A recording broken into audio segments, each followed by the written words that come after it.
In a world that is more connected and competitive than ever, the way we present ourselves has the power to open doors, shape opportunities, and build lasting relationships. But we also must be mindful, as Warren Buffett wisely warned, it takes 20 years to build a reputation and 5 minutes to ruin it. Well, really when it comes down to for personal branding in the workplace is that it really tells either your team members, your employer, really what you are about. It is the brand of you. So many people were so excited about my story that they could connect to from being marginalized in some way or another, that it actually was like it propelled my career into another place. Stick with authenticity. That's the biggest thing. And stay authentic to who you are and what is important to you. If it's going to be important to you, you will be able to make other people care about it.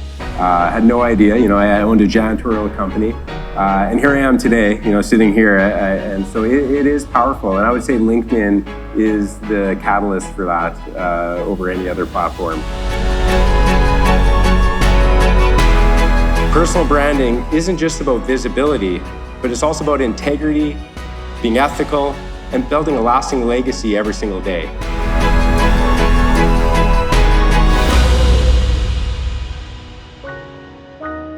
Good afternoon, everyone. Today we're going to dive into a topic that is becoming increasingly more important for our personal and professional success. That is your personal brand. In a world that is more connected and competitive than ever, the way we present ourselves has the power to open doors, shape opportunities, and build lasting relationships. As Jeff Bezos said, your brand is how people talk about you when you're not in the room. This emphasizes that our personal brand isn't just about how we project ourselves, but it's the lasting impression that we leave behind. Gary Vaynerchuk summed it up perfectly. No matter what you do, always tell your story. Your brand is telling who you are, why you do it, and really what you stand for in a way that resonates with others. But we also must be mindful, as Warren Buffett wisely warned, it takes 20 years to build a reputation and 5 minutes to ruin it. Personal branding isn't just about visibility, but it's also about integrity, being ethical, and building a lasting legacy every single day. I'm Jared Sarbit, this is Mastering Property Management, and today I have the honor and privilege of having three amazing people with me on this panel. Natasha Sharma, career coach and personal branding specialist with Natasha Sharma Consulting. Ainsley Oldershaw, associate property manager, Harvard Development.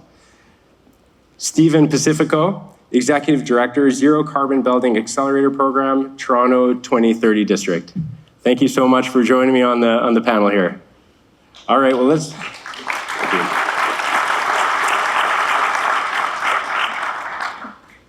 get right into it. So personal branding, Natasha, as an expert in personal branding yourself, what is personal branding? Why is it important for someone in the workplace? Well, really when it comes down to for personal branding in the workplace is that it really tells either your team members, your employer, really what you are about. It is the brand of you. Another way that we can think about personal branding is thinking of yourself as a business. It's me, Inc. So if you don't have a personal brand, when people are either evaluating your business or evaluating whether to do business with yourself, if you don't have a great profile or if you don't have a lot of information on your profile that gives insights into your background, your credibility, certifications, education, that leads customers and clients to question why should they work with you. Thinking down to if you're going to make a very large purchase for something, probably are going to do some research online. This is the same idea with personal branding, that if folks are going to work with you, they're going to want to check you out online, which is bringing us into the concept of what we're talking about today with LinkedIn. If you don't already have a LinkedIn profile, we'll highly encourage you to start one. And that's what we're going to be talking about today in our session, is really the power of branding and what LinkedIn can do for either your own personal brand, but also for your businesses as well. Amazing. And on that note, Natasha, you're going to take us through your LinkedIn. Yes, we're going to go through my LinkedIn profile. So just let me know if you can see it. Great, okay. So when you first land on my LinkedIn profile, one of the first things that you'll notice is that I am screaming out at you what my personal brand is. So in my background, I have done a lot of HR recruitment, but that's not entirely what I'm throwing out to you on my profile. What I'm saying here is I'm giving you where my expertise comes from. So my overall profile of what I'm selling is talent development, personal branding, and technical recruitment. So the intersection of these three areas are what you're going to experience on my profile. So that piece, the branding piece at the very top there, most profiles on LinkedIn don't have that. So how I made that was just by going over to Canva, and they have a free headline maker that is the correct dimensions for your LinkedIn profile. So CANVA, look up LinkedIn banner. It's just a plug and play. So that's exactly how I made that. Next is moving down, you'll see my name. And you'll also see that there is a gray check mark right next to my name. Would highly encourage all of you to do that for yourself. And what it is it's a verification. You can either use your driver's license, your ID, your employer email address, but it's something to say that you are actually who you say you are. So if you think about how social media works, you can just put any name on a profile, whereas this way on LinkedIn, if you've got the verification check mark on there, that they have verified that you truly are who you say you are. The next piece we're going to move down to is where it says career coach, technical recruiting, personal branding, HR consultant. So these are all the little pieces that make up what my personal brand is. And you'll notice that I've put them together as a point with a vertical divider, a point, a vertical divider, because right now on LinkedIn's algorithm, this is the best way to read this section. It's not a sentence, it's straight keywords, because when we think about employer branding or thinking about how people are going to find you, you have to really think about the same way you do a search on Google. That's exactly how people are searching for you on LinkedIn. So the stronger the keywords are that are associated to you and your brand, the first place that LinkedIn, or just the general way people are going to search for you, will be in this headline section. So it's really important to have that section as a great spot to list what you're all about. Okay, I'm gonna move down a little bit. Next, you'll notice here, I've got my About section. This is a really great place for you to explain a little bit about who you are. LinkedIn is, the way that the page is set up, it's very structured, and it doesn't really allow for a lot of personality. And that's one of the things that's really missing about personal branding that we find across even a lot of brands. But this section in the About section is where you truly get to show a little bit of your personality, some of your achievements, some of the things that make you, you. You'll notice in mine that I'm listing some of my certifications and where my expertise comes from.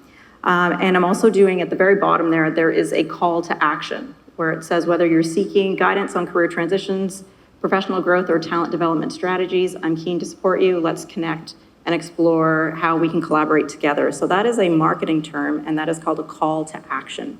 So when you read my About section, you can see that I'm welcoming you to reach out to me and talk to me. Next, you'll notice right below there's a diamonded section that says Top Skills. This is another really, really prominent section that tracks on the algorithm, very much like the headline section. So you'll notice repetition from that section to here. I'm only allowed 5 in this in the top skills section, but what you'll notice here is repetition. There's repetition between those two sections. So you haven't even gotten to my experience section yet. So from my cover photo, the headline section, About section, I'm throwing my personal brand at you before you've even seen what my experience is. So you have a good feeling about what it is that you're going to experience on my page. Then we'll just move down into a features section. Now this is where, as you can see here, I have listed my participation here in this conference. This is a really great way to validate what your credibility is. I wouldn't have been invited here to speak at the stage if I hadn't attracted the team here to invite me for personal branding. So when we added into a featured section on your profile, what you're doing is you're actually allowing people to see the areas where you have actually been called upon for your expertise. You don't necessarily have to use featured links here. You can even put websites. If you've had any projects that are in the media, great place to feature them right here. Again, we haven't even gotten to the experience section yet, and you can see here where I'm featuring some of my highlighted sections. The experience section. So in this section here, you'll see I'm just listing a little bit about myself here. Oftentimes people confuse the LinkedIn profile to be their online resume. And in the past, I would agree that that was something that was how it was thought about. But in today's day and age, we have to think about your LinkedIn profile as attracting in individuals to want to work with you. So you'll see here, and under my LHH consulting role, that I'm not really listing a whole lot of my to-dos. I'm kind of listing the ways that I'm beneficial. So you'll see here, I get I'm a well-reviewed career coach. So that is something that I would want to highlight there, that I have an average of 4.5 out of 5 from my clients that I work with. So that's definitely something that's going to reinforce my personal brand. Just gonna skip through this section a little bit here because it's just going through a bit more of my experience. Then we're gonna come down to the education section. Of course, you'll want to list in here what your education is here. Next moves into licenses and certificates, and going down into the skills section here. I'm going to, you'll see here that I have the cursor there where it says show all 83 skills. There's only 2 pieces that show there at first out of that entire list. I'm not going to expand that entire list. But when you're thinking about attracting attention, I want you to fill up this section as much as possible with keywords that relate to your industry, your expertise, your education, anything industry related to yourself, fill this up. You have the ability to put 100 skills here. So when we're thinking about search engine optimization, the more keywords that you have attached to your profile, the easier it is for people to find you. So I definitely want to reinforce this section. If anywhere you're going to spend a lot of time, make it this section that you're putting in a lot of keywords. And don't worry too much about attaching them to an experience. You'll see here that I've got them attached to an experience. Don't worry about that too much because you'll end up attaching 83 skills across every experience and it becomes too overwhelming up top. But the last piece that I'm going to move us on to is really an important piece of the LinkedIn profile, which you'll see it took us to all the way to get to the bottom of the profile, which are recommendations. I probably did not do a good job of collecting recommendations throughout my career. Probably only started collecting them in the last 2, 3, 4 years-ish. And that's just because personal branding became more important to me. But the idea here is just the same way that if you're going to make a big purchase or if somebody is going to want to work with you or partner with you, especially making a large purchase, investing in a home, they're going to want to see a little bit about you. What type of credibility do you have? This is how I get a lot of my business, is strictly by having this referral section or this recommendation section. It's other people that are speaking about me.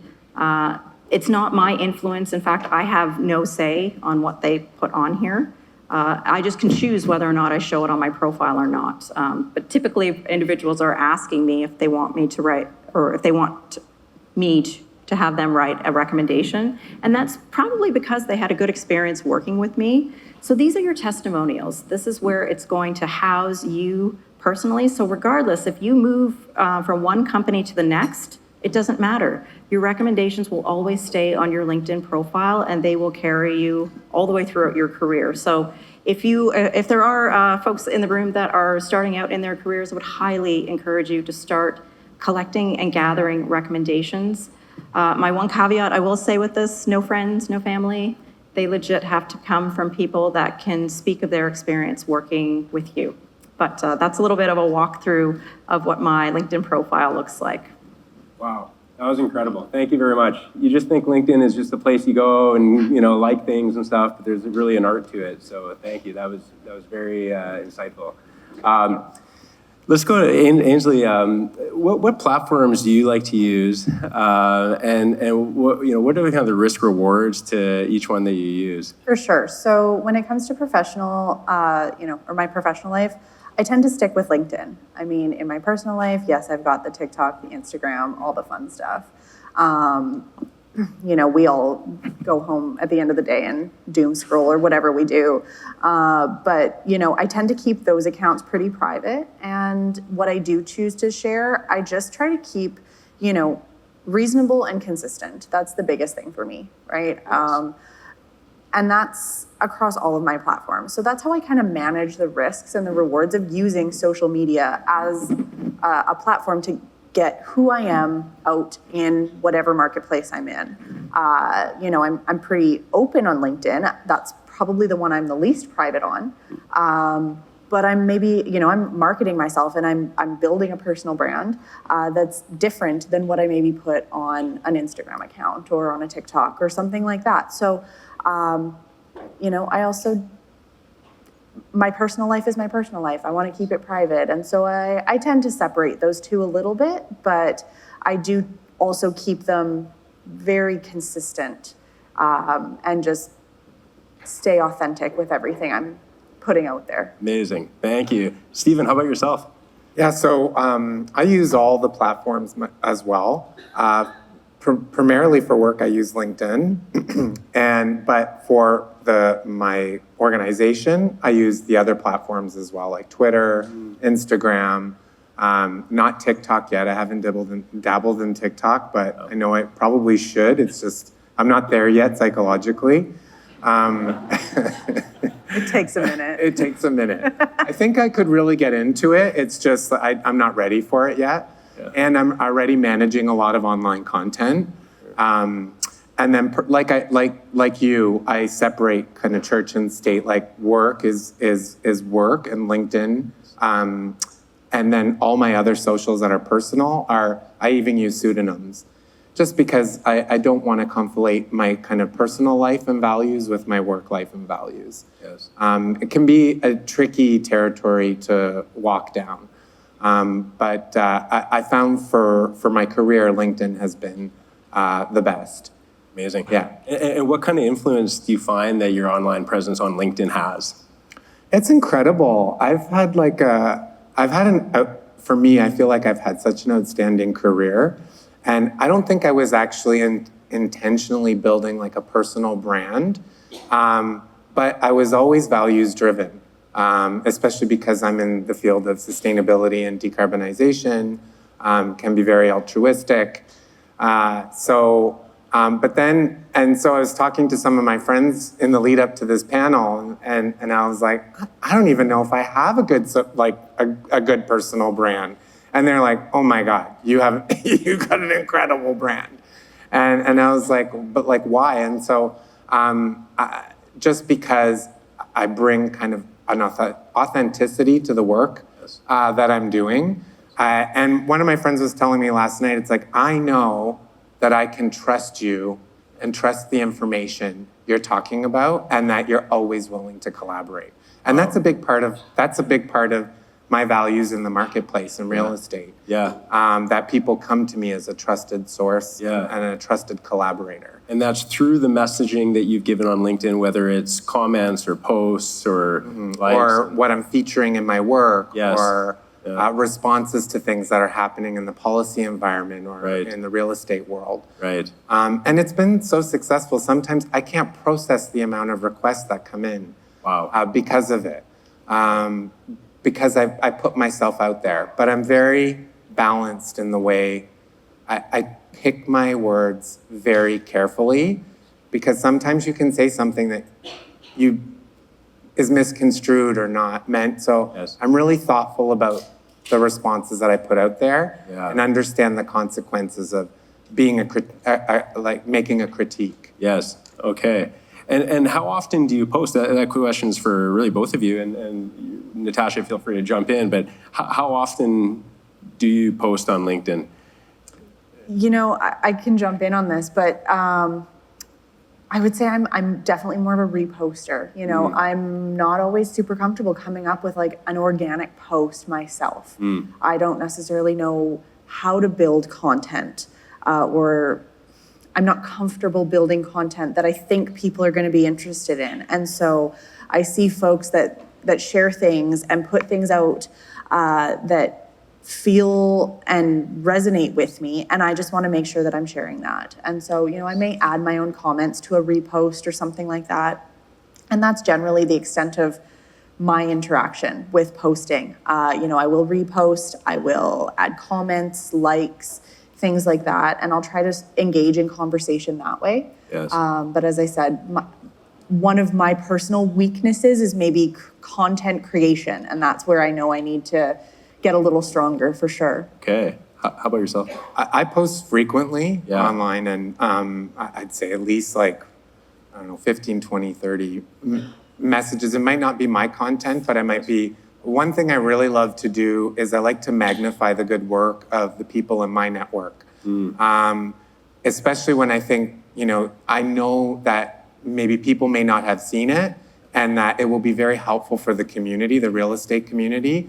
I'll put it out there and I'll amplify it because I have a fairly goodish brand and people respect Yes. when I post something. Yeah. So I take that opportunity to amplify others' messages quite a bit. Very smart. Yeah. So you said 20 to 30, is that a month? A week. A week, 20 to 30 a week. Okay. Natasha, is that how many you should be, or any? I'm actually not too sure. I am terrible at content creation. I will put myself in the same category as Ainsley, that I'm not great at content creation. However, if you are establishing a brand, please follow along and definitely do post content, because if I truly wanted to bring about more people into my network or bring people into my realm of work, content creation is truly the way to do it. And it doesn't necessarily have to think it's some big video production.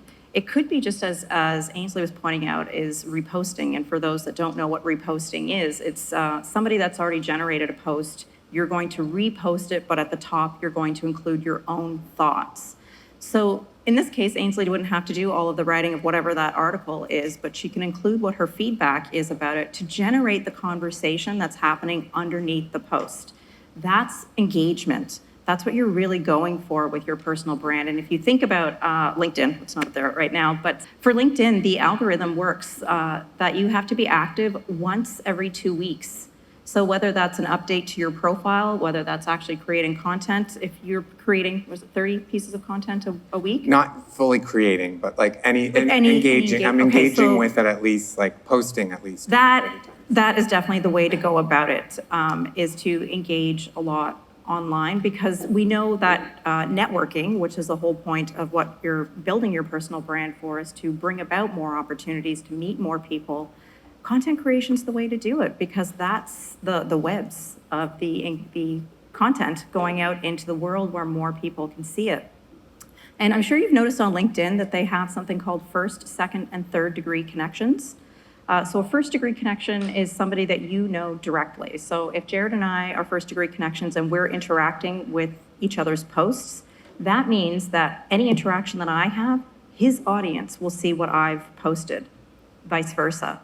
But if Ainsley and I are second degree connections, then it's only going to go out to her immediate network. It's not going to go all the way out to her second and third degree connections. A third degree means, as far away as Steven is, that we actually don't really have any interactions. LinkedIn is telling us that I have to find a way. I have to either go through his business, I have to go through his education, I have to go through his contacts, find some way to find common ground to get Steven to even want to talk to me, because he's 2 degrees away. Whereas Jared and I, we've established that there's some reason that we are connected and we are a first degree connection. So Jared and I will have the most amount of reach with our engagement because we are first degree connections.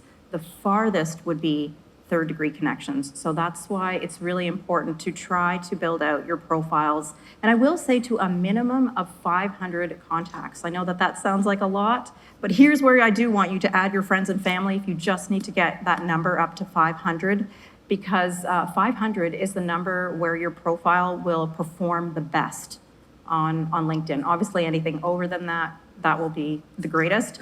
And there is a difference between a connection and a follower. So a first-degree connection means that example that Jared and I are first-degree connected, but perhaps Steven was following my account, so he would see my content, but I wouldn't see his. So he could just be a follower of my page, whereas anything that Jared posts, because we are first-degree connections, I'll see it. But because I'm third degrees to Steven, I won't see it. So that's why it's really important to try to at least build out your network to be as large as possible, because it gives you as much reach and penetration as possible. Very good. Question for you, and this is not part of this. There's no preparation for this, but when you're adding people on LinkedIn, like, do you just go through connect, or is there a strategy to that? Listen, way back in the day, well, I don't know if you noticed there on my profile that I actually said that I have over 20,000 connections. Now, that is a lot of work. So that I took me about 2.5 years of every single day add. Now, LinkedIn doesn't like us to do that anymore. We don't have that ability to do that. I think you can only send out 100 connections a week now, but you will notice that there is an option to add a note. Anytime you're going to reach out to somebody, instead of just hitting a blind connection, because that's like running into somebody on the street and just saying, hey, I want to be connected to you, give me your phone number. You're a little taken aback by that approach. That's how a blind reach out or a blind first degree connection feels on LinkedIn. But if somebody adds a note and says, hey, I saw that you went to Laurier, I went to Laurier too, there's at least a connection point. Now I'm more inclined to actually connect with that person, but it is common ground. That's the best way to connect with people. Another way I will describe this as, I call it blowing sunshine. The easiest way to leave a lasting impression on somebody is to compliment them. If you're trying to bring them into your network, maybe you're going to go through their career history and say, wow, you worked at that place and that your skills took you over to this next place. Well, now when that person receives that message, they're more excited to connect with you, as opposed to just the straight blind connect and there's no reason there. But if you've blown a little sunshine in their direction, you made them feel a little good, they're probably going to connect with you. Amazing. You've got a better chance to grow your network. One thing I do on this, which I really like about LinkedIn, is that it tells you who they're connected to. And if I know that other person and I trust them, I'm more likely to accept their invitation to connect. Yeah. And so I'm always looking for that Absolutely. a lot, because sometimes it's just so random. I'll get somebody from, Kazakhstan trying to connect with me. I'm like, why would they care about somebody doing decarbonization in Toronto? But if I know that they're connected to somebody I trust, I'm like, oh, okay, there's something there. Let me investigate. Yeah, very good. I wanted to bring up one more quick thing too that we discussed in the prep for this. The way I engaged online and in general being out and about has changed a lot over time. When I was younger, I was a consultant, and so whatever I said would be highly scrutinized by any company that I would approach for work as a consultant. So I had to be extremely moderated in what I said, even if sometimes it wasn't fully aligned with my values, and that was a real struggle for me in the early days of my career. But I had a lot to lose because I was building my career. So I felt like I had to either toe the party line of the company or whatnot. Now that's completely changed. Everything that I post online is exactly aligned with my values and who I am as a person. But I have a safety net. I don't have much to lose. So I think that's really important for young emerging professionals in the real estate business. I wish in retrospect, I think my brand could have even been stronger today had I actually been using more of my authentic voice in the past. And I think we're in a place in the world right now where authenticity is much more respected, and being values aligned is really important in the way you brand yourself. And I'll also say it's not just about online. The reason we may have good brands is, as much as I spend online, I'm out there hitting the pavement and shaking hands and meeting people and connecting face to face. That kind of relationship building can never be replaced online, in my opinion. People like to know who they're working with. People like to like who they're working with. And so your likability factor is really important in building your brand. And just because you're older, now I'm part of the gray hair club, it doesn't mean you should stop building your brand. Like, it's always important to do it. And I don't know, it brings me a lot of joy because I connect with a lot of people over it.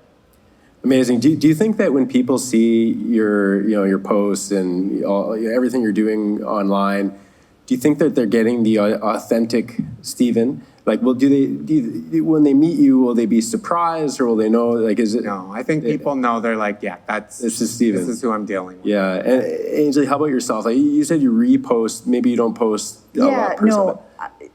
What I try and do is when I'm reposting or when I'm sharing something, I tend to give my opinion with it. And for those of you in the room that know me, I'm a pretty opinionated person. And so, I try to make sure that I'm always being very authentic with what I'm saying online. So whatever I'm putting on LinkedIn, whatever I'm putting on really any social media or anything online, you're going to meet that when you meet me in person. Just like Steven said, like, you're not going to meet a different person, outside these doors than who's sitting right here. I am who I am, and for better or worse, this is what you got. So here I am, and I think it's just best for me to be who I am. And I think moving through my career, I'll just continue to do that. As you said, your brand may have been better if you'd done that earlier on, and so I'm going to take that advice, and I'm going to do that now so that I can, continue to make myself better moving forward, and I'll continue to lift others up and help people do that all the way through. That's what this is all about, really, is not just myself, but everybody. Yeah, building bridges, really. Yeah. I really resonated with what Jody said earlier this morning in the keynote about being an in-betweener.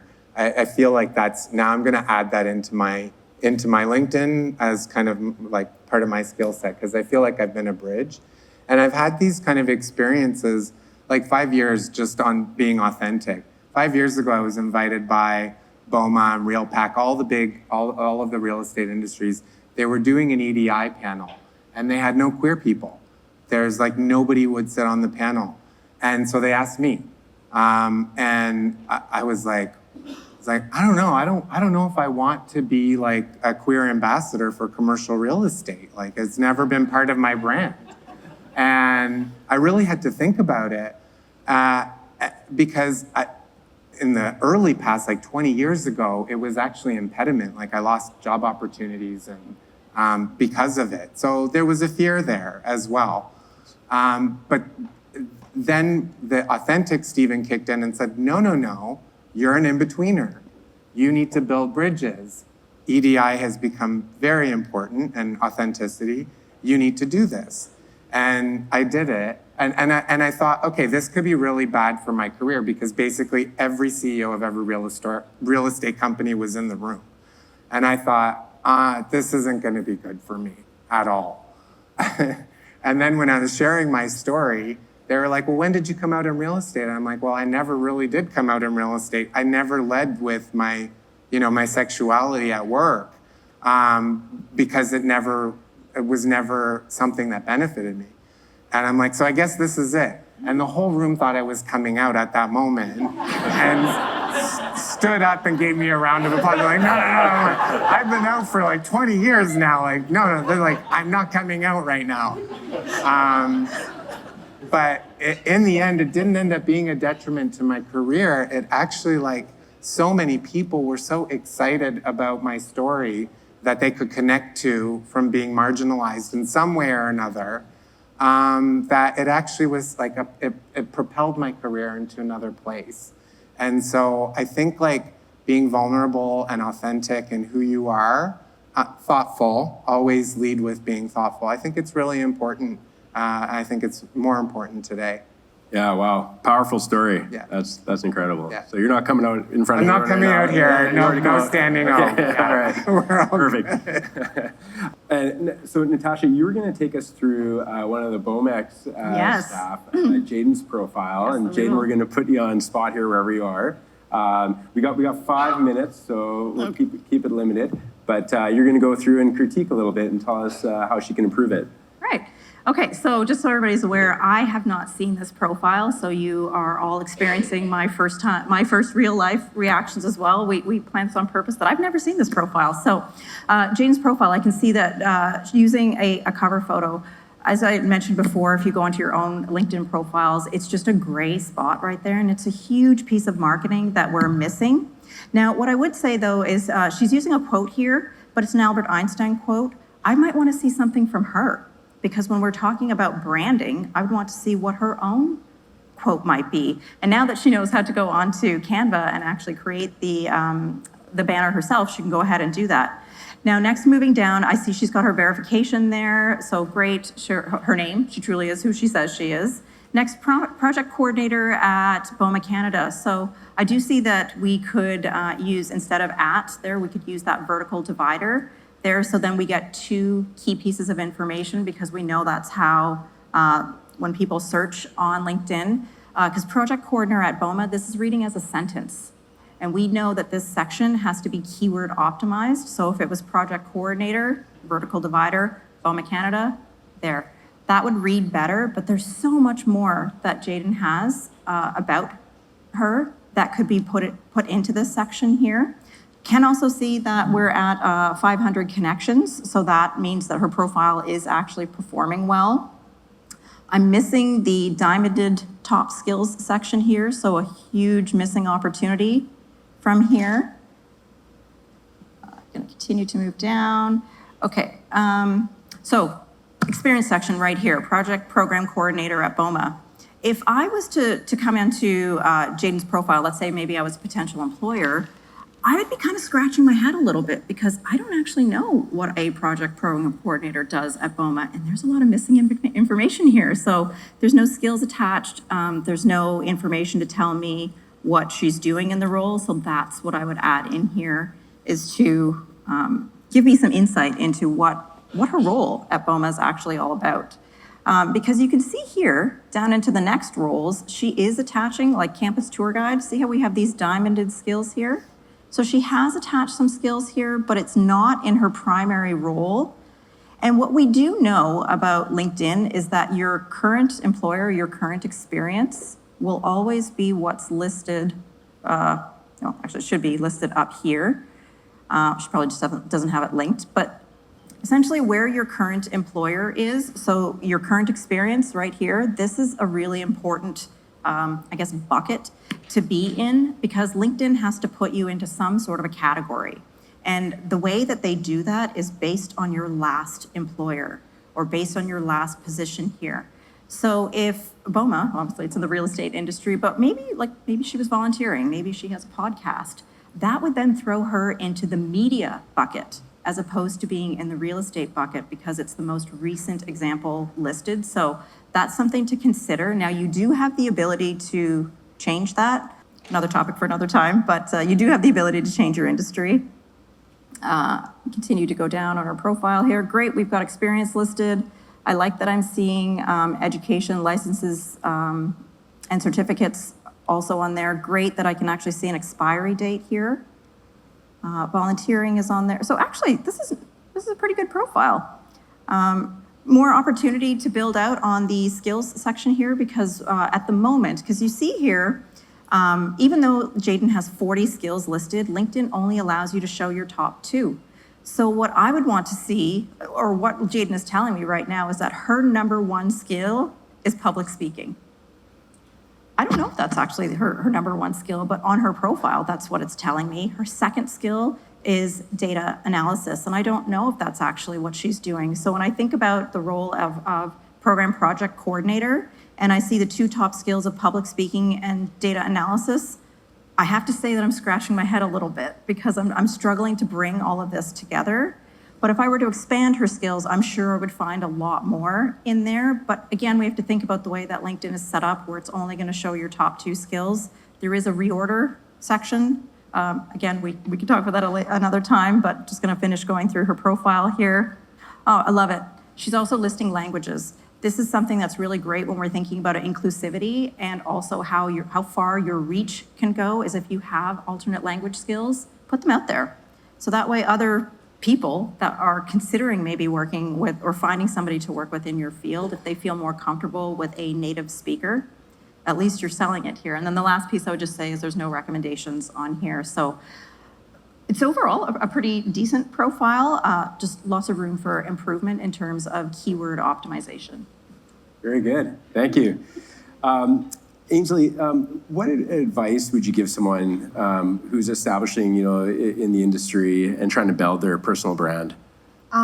Honestly, I would just say stick with authenticity. That's the biggest thing. And stay authentic to who you are and what is important to you.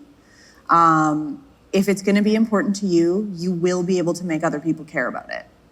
Yes. Okay. Very good. Very good.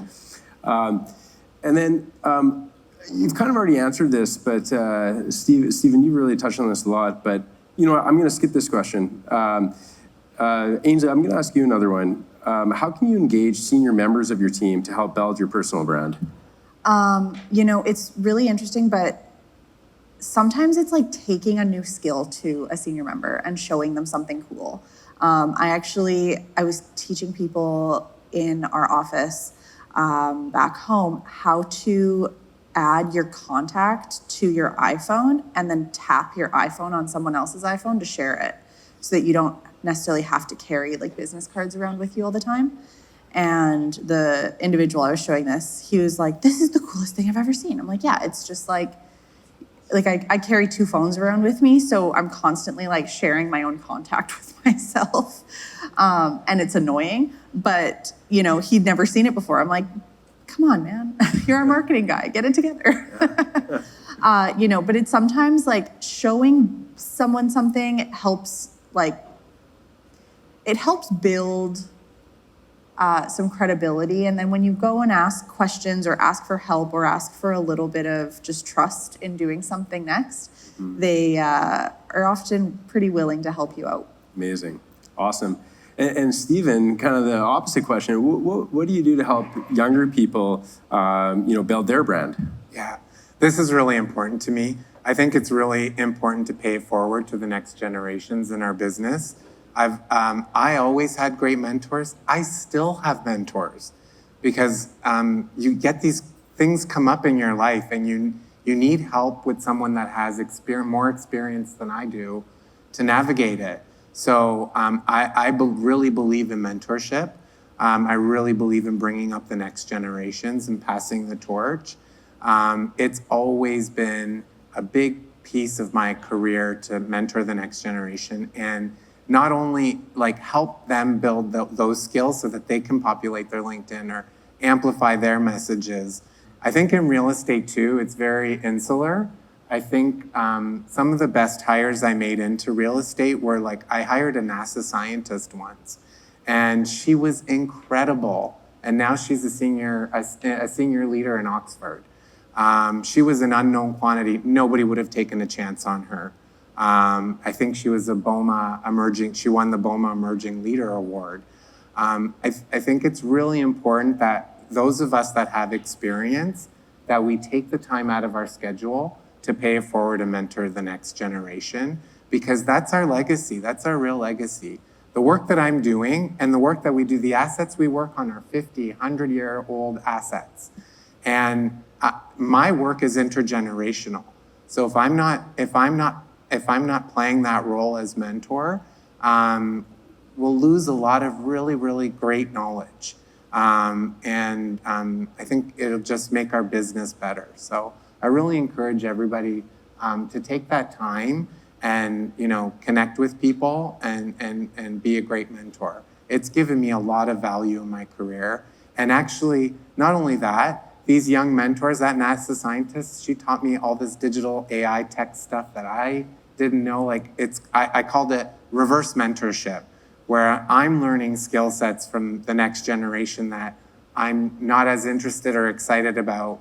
It's really, it's very worthy experience. Maybe they'll teach you about TikTok. And maybe they'll teach, There you If go. anybody's a TikTok wizard here, Yeah, come exactly. find me. I'm still not on there either. Yeah, So. Natasha, do you have any thoughts on that as well? Or is there anything to add to that? No, I mean, I think that's a really great summary for Okay. it, you know, especially, I think in my world, I'm sure that you noticed on my profile picture too, I have a hat on. And I know in your world, if we're doing such as real estate photos, that's kind of a no-no.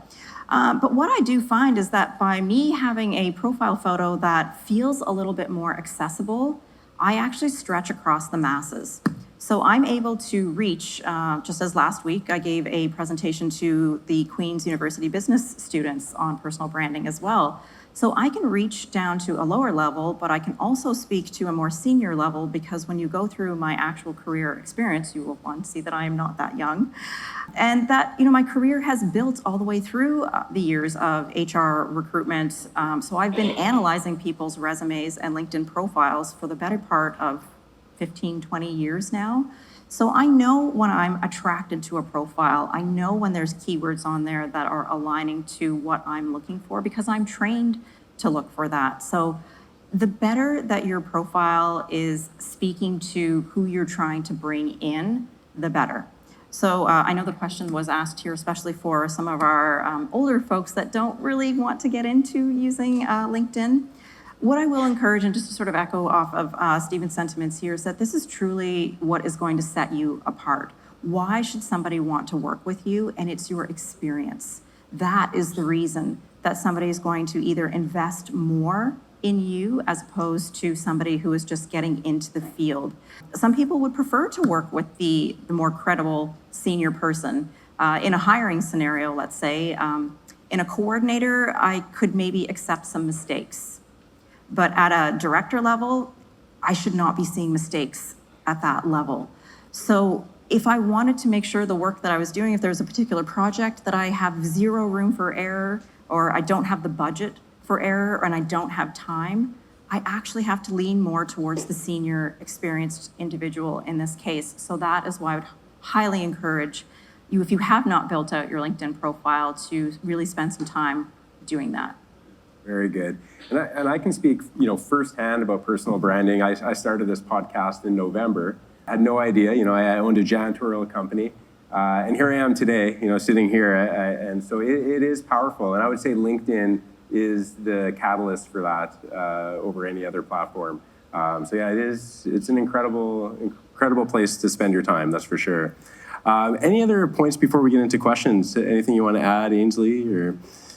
I think I got to say everything I wanted to. I think I'll just wrap it up by saying, like, stick to authenticity and stick to what is important to you. That's really all I can say. Beautiful. Beautiful. Steven? I think I'm building on that. Be thoughtful in what you post, because like it's there forever. So make sure you say what you actually want to say, and it's clear and it's not overly cumbersome. I find online, like, the less is more. And both of your like the hat got me right away. And all of your profiles, like, Yeah. I think we connected right away after we met. Cool. So. Any final words before we get into questions? What I will say is that I know we focused a lot here talking about LinkedIn, but Google exists. If you have not Googled yourself recently, please do. Do an audit, because if a client or somebody is potentially considering to work with you, you better believe that they're going to Google you. If you're not happy with what you see there, please talk to me. I do have a few tips and tricks of how to get things off of Google that you don't want to see there. A little bit of my own experience in doing that as well. I didn't really start building out my profile until a while, but I had Facebook on there. I had a public Instagram. There were photos on there that I did not want the public to see. So I had to do a little bit of work to edit that. Whereas now, the only thing that you'll find if you Google me is my LinkedIn profile.